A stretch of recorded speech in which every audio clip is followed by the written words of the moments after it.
आज मैं माननीय सुप्रीम कोर्ट के मुख्य न्यायाधीश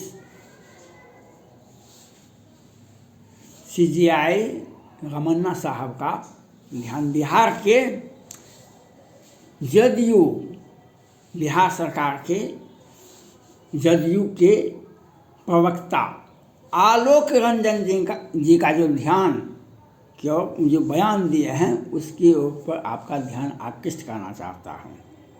माननीय सुप्रीम कोर्ट के माननीय मुख्य न्यायाधीश रमन्ना साहब ने आपने 2 दिन पहले ही एक समारोह में कहे थे बिहार सरकार ने सोच समझ के शराब पर कानून नहीं बनाए। इसके एवज में बिहार सरकार ने सोच समझ के बयान दिलवाए राष्ट्रीय प्रवक्ता जदयू के आलोक रंजन जी के द्वारा, अजय आलोक के द्वारा जो बयान आ चुका है। इन्होंने कहा सुप्रीम कोर्ट को ही और मुख्य न्यायाधीश जी को ही ये समझा दिए कार्यपालिका का जो काम है वह कार्यपालिका करे, व्यवस्थापिका का जो काम है व्यवस्थापिका करे, न्यायपालिका अपने घर में देखे जो हम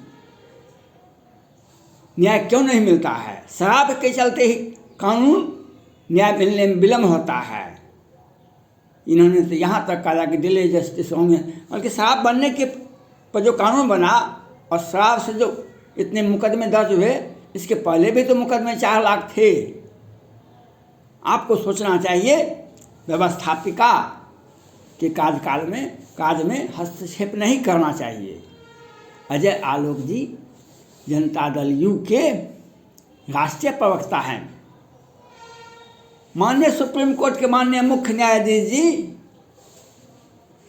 यहीं पर भगवान राम ने लखनलाल से कहा था जो सोख आनो बान शासन मारो सोखो बारे किसान।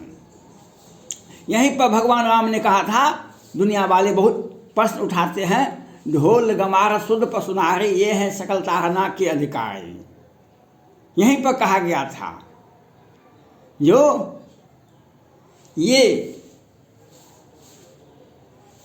भारत में अनेक राज्य हैं, 28 राज्य हैं, और कहीं भी राज्य में सुप्रीम कोर्ट के मुख्य न्यायाधीश जी को नहीं बुलाया जाता है प्रत्येक वर्ष, लेकिन बिहार सरकार बुलाती है प्रत्येक वर्ष।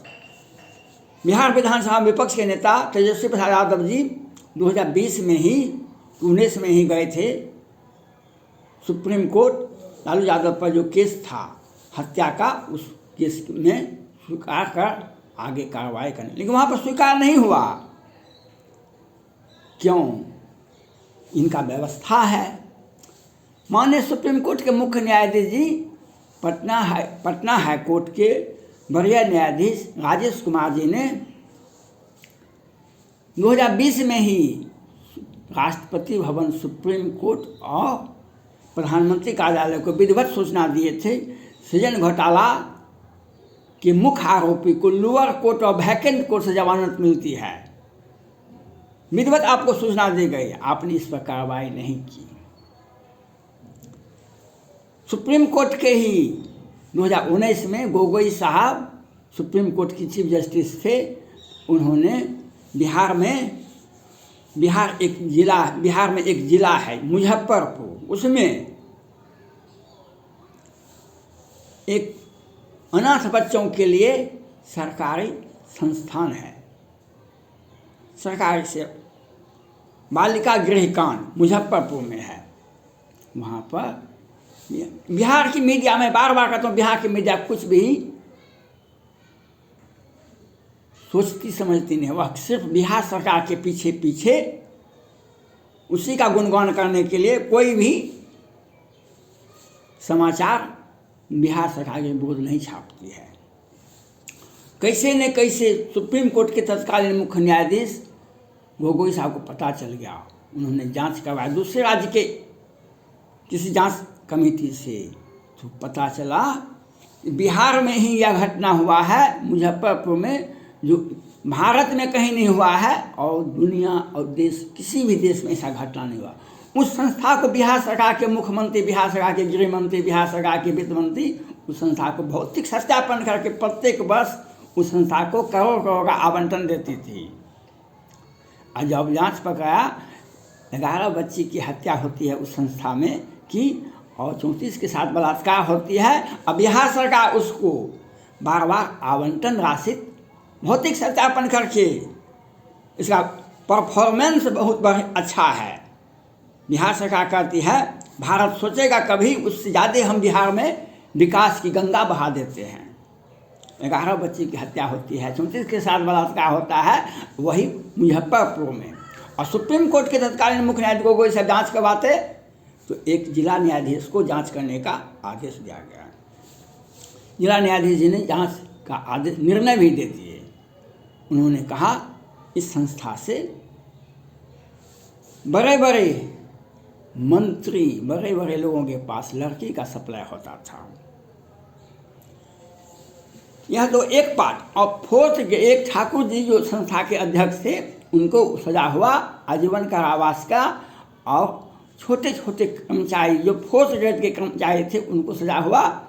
और सारे बड़े बड़े लोग बाइज्जत, उनका चर्चा भी नहीं हुआ केस में, क्योंकि सुप्रीम कोर्ट के बाद वे उनका कार्यकाल खत्म हुआ, वे इस बात पर ध्यान नहीं दिए। और आप माननीय रमन्ना साहब आप भी ध्यान नहीं दिए, तो बिहार सरकार तो अपराध भी करती है और बच भी जाती है। रामचरितमानस में यही पंक्ति कहा गया है, जो बन ज्वर किसे नहीं बलकावा, मच्छर का ही कलंक न लावा, चिंता सांपनी को नहीं खाया के ने पद पाए बोराया। जब जवानी है तो जवानी के लिए कामनी आनी चाहिए ना। बिहार सरकार को जवानी है। आज उत्तर प्रदेश में एक ईडी वाले जांच करे पीयूष जैन का। पीयूष जैन 200-500 रुपया 500 करोड़ रुपया पकड़ाया है, तो सोना चांदी ये बड़ा।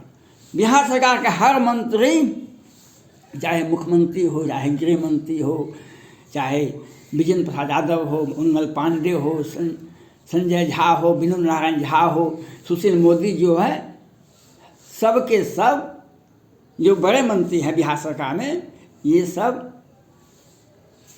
पीयूष जैन को तो 2-4 पीयूष जैन को ये लोग खरीद लेंगे अकेले। ये मंगल पांडे जी है 250। बिहार सरकार में बिहार में तीन ही व्यक्ति स्वास्थ्य मंत्री बने हैं, सुशील मोदी, नीतीश कुमार और मंगल पांडे जी। मंगल पांडे जी आज में 265 वेंटिलेटर खरीदा गया था बिहार सरकार ने। बिहार सरकार ने किस विधानसभा के किस सत्र से खरीदा गया था? स्वास्थ्य विभाग केंद्र सरकार संविधान की संवर्धित सूची में आता है, वहाँ पर केंद्र से भी पैसा आता है स्वास्थ्य विभाग पर, और बिहार सरकार भी आवंटित विधानसभा से पास करवा के टका भेजती है। 265 वेंटिलेटर खरीदा गया। और विधायक जो नवनिर्वाचित विधायक जीते, उस विधायक का, क्योंकि जदयू में 44 विधायक ही हैं निर्वाचित विधायक, राजद का 75 है और भाजपा का 74 है। इन बेचारे क्या किए, विधायक जो नवनिर्वाचित हुए उनको विधायक फंड का टका निकाल लिए, 600 करोड़ ट्रांसफर करवा दिए, जो हम कोरोना में मरने वालों को कोरोना का इलाज करवाने में हम इस पैसा का उपयोग करेंगे। विजेंद्र प्रसाद यादव जी कहते हैं कि अब पैसा तो विधायक फंड में है, सरकार का पैसा है।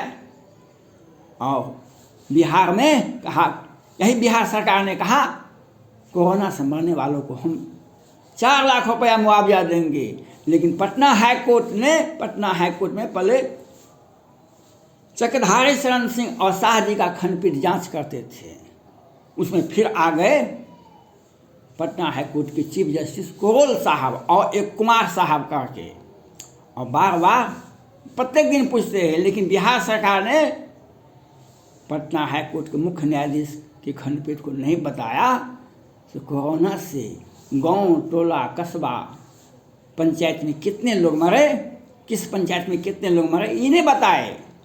एक बार तो बिहार सरकार ने यह शपथ पत्र करके दे दिया कि 6 आदमी मरा, और इन लोगों ने माफ़ी नहीं मांगी।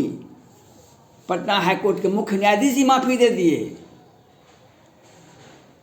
और सृजन घोटाला आपके सामने है, वेंटिलेटर घोटाला सामने है, दवा घोटाला आपके सामने है, ऑक्सीजन घोटाला आपके सामने है, और कितना पुल पुलिया घोटाला बिहार में हुआ है, आप किसी पर ध्यान नहीं देते हैं।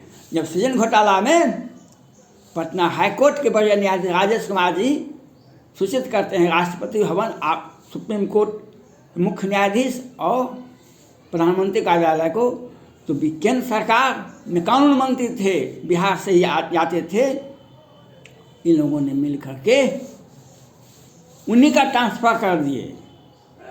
आज जीतन राम मांझी बिहार में बहुत हल्ला करते हैं, कभी कहते हैं सारे बड़े बड़े लोग शराब पीते हैं, कभी वे आवेश में बोल रहे हैं। क्यों बोल रहे हैं यह बात नहीं है, क्यों बोल रहे हैं इस बात का पता नहीं है। ये तब जब जीतन राम मांझी बिहार के मुख्यमंत्री थे तो इनके जदयू ने बनाया, भाजपा ने सहयोग किया, बाद में ये इनको कहा गया आप त्यागपत्र दीजिए, इन्होंने कहा हम त्यागपत्र नहीं देंगे। तब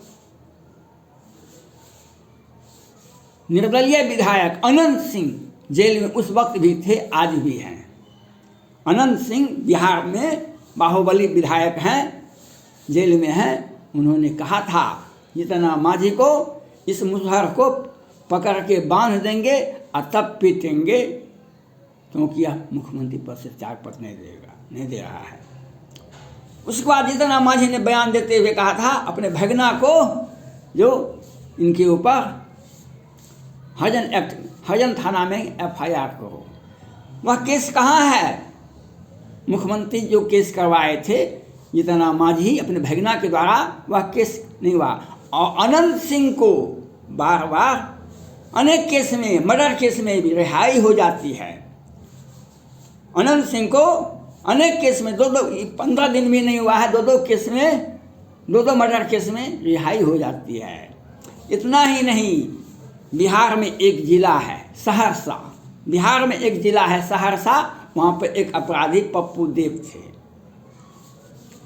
पुलिस कहती है इसका हार्ट फेल कर गया, और उनके परिजन कहते हैं इसको पुलिस ने मार दिया, इसको पुलिस ने मार दिया। और वे लोग कहते हैं, उनके आदमी कहते हैं पुलिस ने इसे मार दिया, और पुलिस कहती है इनका हार्ट फेल कर गया। मैं सुप्रीम कोर्ट के माननीय मुख्य न्यायाधीश रमन्ना साहब से आग्रह करता हूँ, आप कृपया करके बिहार सरकार के गृह मंत्री को पूछिए इनके ऊपर, पप्पू देव के ऊपर कितने केस थे देश में और कितने केस थे न्यायालय नेपाल में, इस FIR कितना था और कब कब का FIR था और कौन कौन कोर्ट से रिहाई हुआ था, ये इनसे पूछा जाए। बिहार सरकार की साजिश है ये सब। 7-8 में ही सुप्रीम कोर्ट के तत्कालीन मुख्य न्यायाधीश आए हुए थे बिहार, तो कहे थे बिहार में न्यायालय के बाहर ही फैसला हो जाता है, किसे सजा देना है, किसे रिहाई करना है। सुप्रीम कोर्ट आज तक बिहार सरकार पर दया करते आए थे, आज उसी का अंजाम है। जब अपराधी को सत्ता का संरक्षण मिलता है तो वह बाहुबली बन जाता है। आज बिहार सरकार के प्रवक्ता ने जो बताया है सुप्रीम कोर्ट पर, इसीलिए इन्हें संरक्षण न्यायालय का, पटना हाई कोर्ट का, सुप्रीम कोर्ट का मिलता रहा। कानून का धज्जियाँ बिहार सरकार उड़ाता रहा, और कोरोना से मरने वालों तक का भी पता नहीं बता सका, संख्या नहीं बता सका, क्योंकि आप जब तक कार्रवाई नहीं कीजिएगा, इस पर मैंने सुप्रीम कोर्ट से पहले ही कहा था, एक साथ आपने व्यक्तिगत रूप से माननीय प्रधानमंत्री नरेंद्र मोदी जी ने एक साथ 9 सुप्रीम कोर्ट में न्यायाधीश नियुक्त किए गए थे।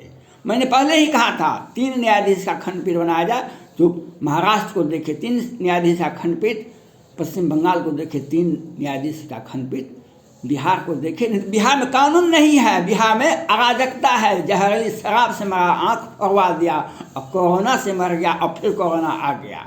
धन्यवाद।